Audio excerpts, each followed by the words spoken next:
It's really good to see you all. I really was back there, and I tried to keep my family from running around and disturbing. And I tried to tell them that you can sit and listen. It's okay, just a little bit. You can listen. I said it's so boring. I said I really don't know how to do this. It's an appropriate prayer to say that, Lord, speak for me. Don't let me speak. I have nothing to give. I fail at every corner. And in my sermon, there's this part that I will cry, and then all the parents probably cry too. So just get a tissue or something. But we've come here to the Ephesians 6. It's the last chapter of Ephesians, and we've talked about the church, how Jesus brings us all together. We're a family, and we've talked about how does that then manifest in our lives. Then we talked about the core unit of the family, the husband and wife, and in this we will go on to talk about the children, and then also your employer or your master here on earth.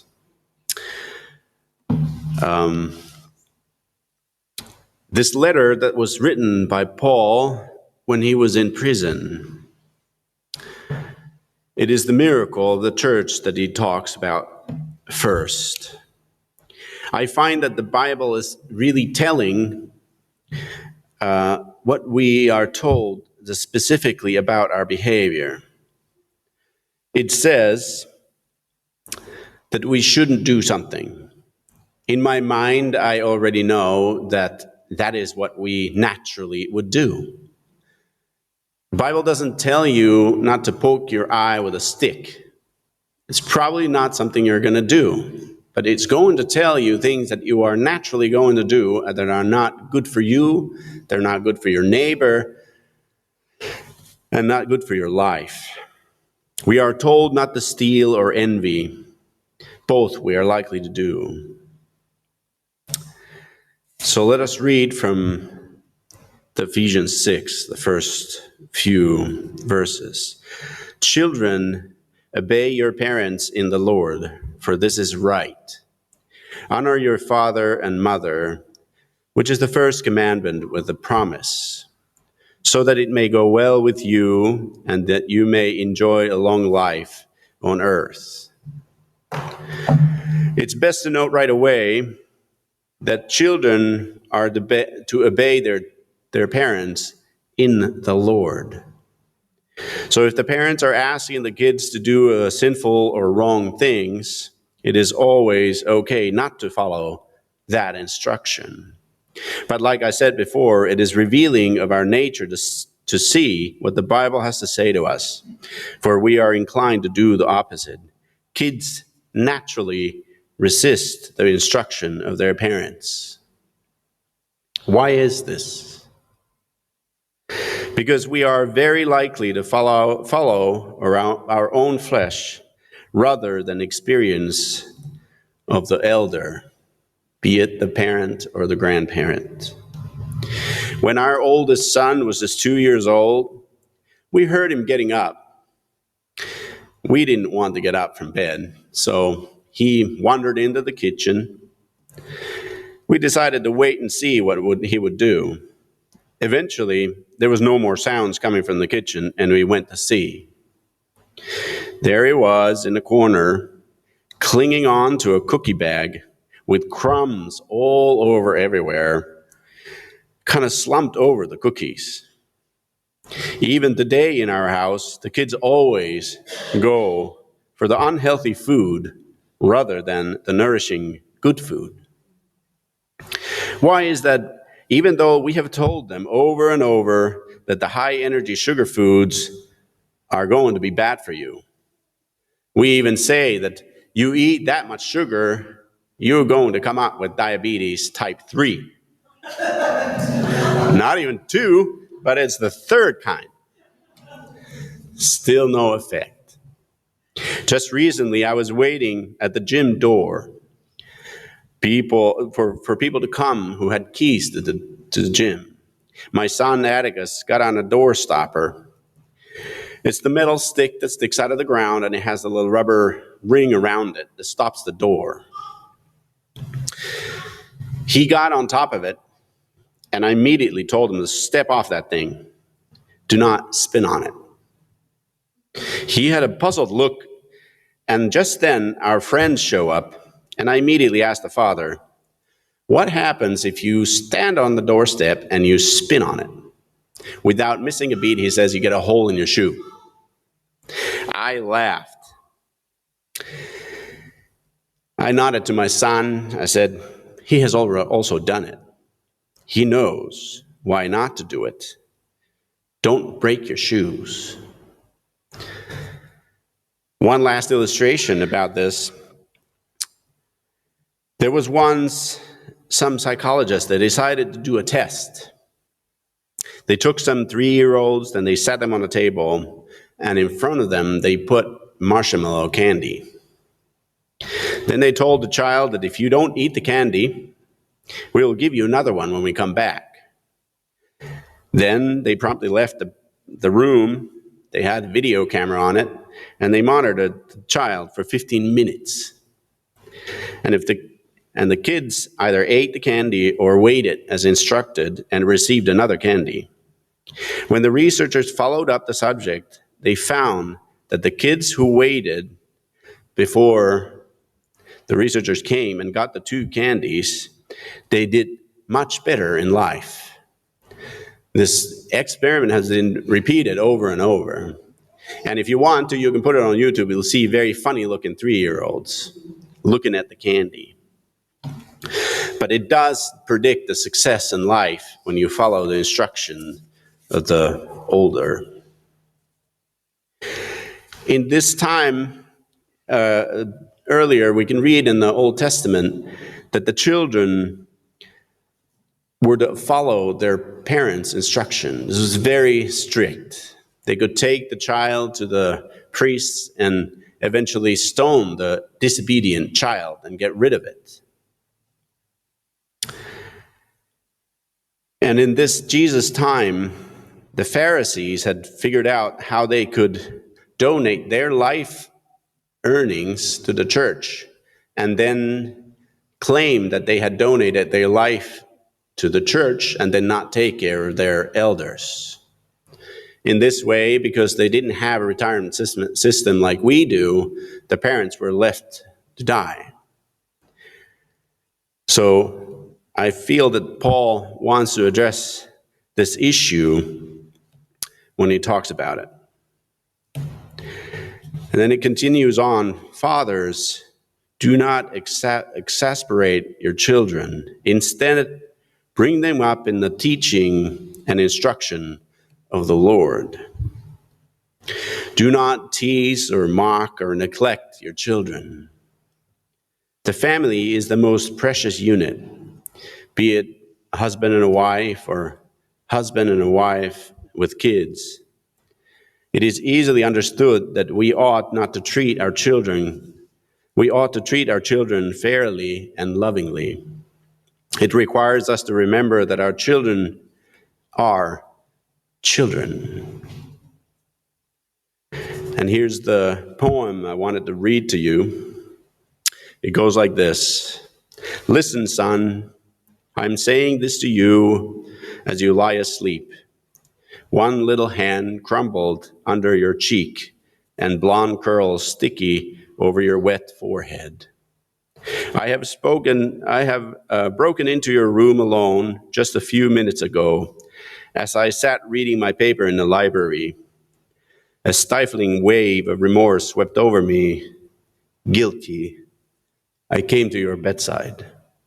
There are things which I'm thinking, son. I had been cross with you. I scolded you as you were dressing for school because you gave your face a mere dab with a towel.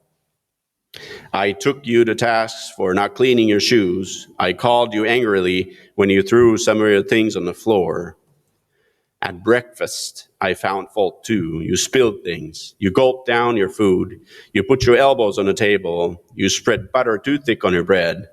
As you started off to play and I made for my train, you turned and waved back and called, "Goodbye, Daddy." I frowned and I said in reply, "Hold your shoulders back." Then it began all over again late this afternoon as I came up the road. I spied you down your knees playing marbles. There were holes in your socks. I humiliated you before your friends by marching you ahead of me to the house. Socks were expensive, and if you had to buy them, you would be more careful. I imagined that from your father. Do you remember later when I was reading in the library how you came timidly with sort of hurt look in your eyes? I glanced up over my paper, impatient, and you can think of this as a phone of the interruption. You hesitated at the door. "What is it that you want?" I snapped. You said nothing, but ran across in one tempestuous plunge, threw your arms around my neck, and kissed me. Your small arms tightened with affection that God had set blooming in your heart, which even neglect could not wither. Then you were gone, pattering up the stairs. Well, son, it was shortly afterwards that my paper slipped from my hands, and a terrible, sickening fear came over me. What has habit been doing to me? The habit of finding fault or reprimanding. This was my reward for you for being a boy. It was not that I did not love you. It was that I expected too much of you. I was measuring you by the yardstick of my own years. There is so much that was good, fine, and true in your character. The little heart of yours was as big as the dawn itself over the hills. This was shown by your spontaneous impulse to rush in and kiss me goodnight. Nothing else mattered tonight, son. I've come to your bedside in the darkness. I have knelt here ashamed.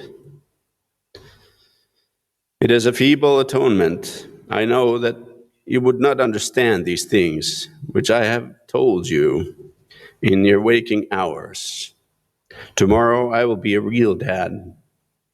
I will chum with you, suffer when you suffer, laugh when you laugh. I will bite my tongue when impatient words come. I will keep saying, as if it was a ritual, "He's nothing but a boy, a little boy." I am afraid I have visualized you as a man, yet as you see now, son, crumbled and weary in your bed, I see that you are still a baby. Yesterday, you were in your mother's arms, your head on her shoulder. I have asked too much, too much. This poem gets me every time. I feel almost as guilty, if not worse, myself, for I know children are a gift from God. We are lucky to have them. Jesus said, it would be better for a millstone to be tied around a person's neck and they were cast into the sea than to offend the child that believes in him. I have not only my own children, I have asked too much. Once or a few times, I've asked my workers to do things they cannot do. And every time they feel ashamed and frustrated, for they blame themselves for not doing what I've asked.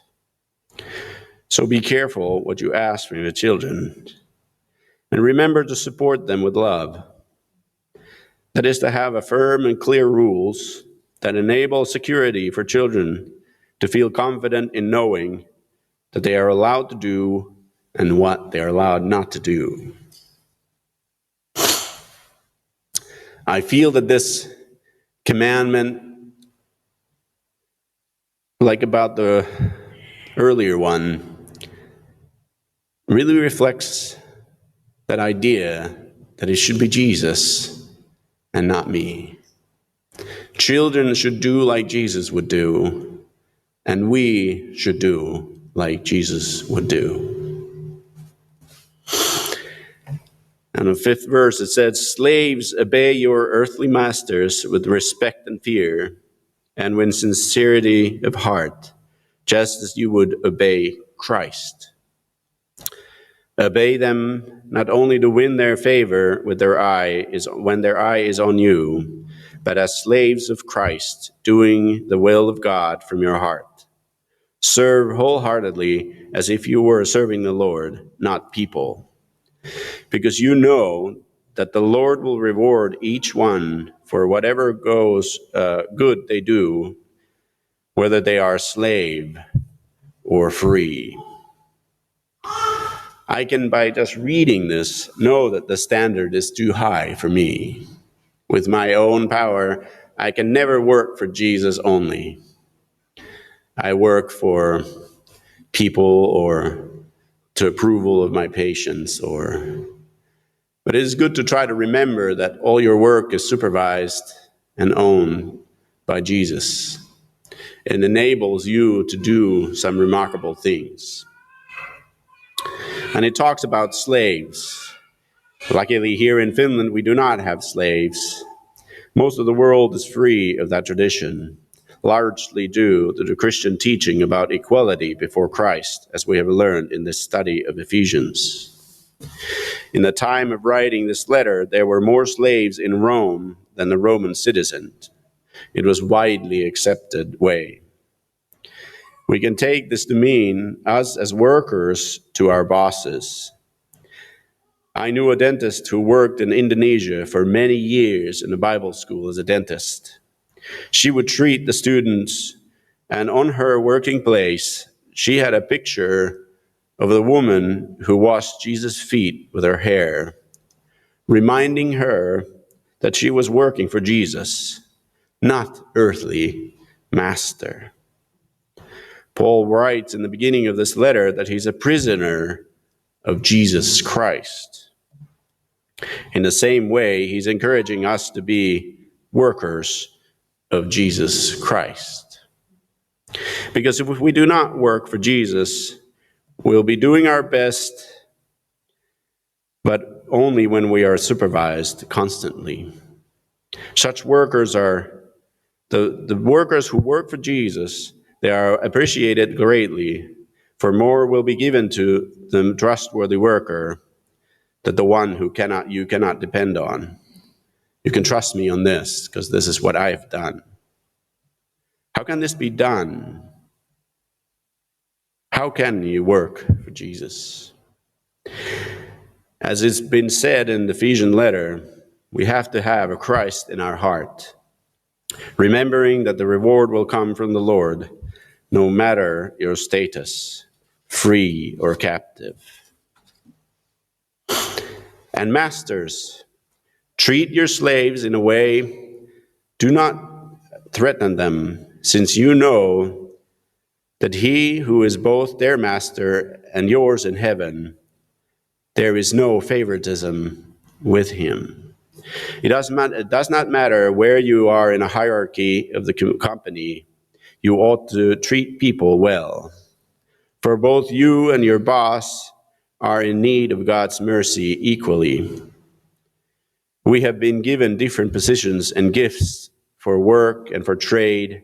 We should keep in mind those gifts are from God. This is what Paul writes in Romans 13. Let everyone be subject to the governing authorities, for there is no authority except that which God has established. The authorities that exist have been established by God. Consequently, whoever rebels against the authority is rebelling against what God had instituted. And those who do so will bring judgment on themselves. For the rulers hold no terror for those who do the right, But for those who do wrong, do you want to be free from fear of the one in authority? Then do what is right, and you will be commended. For the one in authority is God's servant for your good. But if you do wrong, be afraid, for the rulers do not bear the sword for no reason. They are God's servants, agents of the wrath to bring punishment on the wrongdoer. Therefore, it is necessary to submit to the authorities, not only because of the possible punishment, but also as a matter of conscience. And I had to add the last little bit here because for my own benefit. This is also why you pay taxes. For the authorities are God's servants who give their full time to governing. Give to everyone what you owe them. If you owe taxes, pay taxes. If revenue, then revenue. If respect, then respect. If honor, then honor. By treating people with respect and respecting their rule over you, you will establish yourself as a dependent person on all issues. When you think you work for God and act like you are in the service of the Lord himself, your work is easier to keep at the level it needs to be, as if your work was evaluated by God himself daily. It is easy to see how Paul could be writing to appease the rulers of Rome where he was held, as he is commanding the followers of Jesus to submit to the rulers set by them. But Jesus, in his time, subjected himself to the rule of the authorities. At the same time, did everything God asked him to do. It is likely that you will face similar treatment when you try to follow God and people's rules. I've found this Ephesian letter to be quite revealing of myself in the way that I have dealt with my company. That with love and encouragement, you will get workers who are willing to sacrifice for you. They're willing to do almost anything for you if they know that you love them. Unfortunately, the Finnish language is such that if you bluntly say that you love them, they will look at you very strangely. But as I have explained to them, that I am a Christian and this is how I want their benefit at work. I've sometimes discussed with my workers that one day I'll have to sell this company and move on to do something else. And my nurse told me, Pekka, I don't know if I could work for anyone else. Now, that would make me feel so great, but believe me, it's not me. It's only through Jesus that I have that love, that I can share my workers, that they can see. We feel that in our mind we can create this unbeatable person, this loving, giving man that can love everyone and be so gracious to everyone. Yet, truly, like a child, we hold on to the cookies. We eat them all ourselves. And we do things that are not good for us. It is only through the effect of Jesus and the work of Jesus that we have been able to show this kind of love to each other. I am encouraged to see everyone here. I cannot but believe what the Ephesian letter has told. We have been brought together because of Jesus. And in Jesus, we can find harmony, even though we are so different. I know for a fact that we are very different in our thoughts and what we do and how we think, how we politically vote. But all those things come to nothing when we stand at the cross of Jesus. We're all needing equal amount of saving. Amen.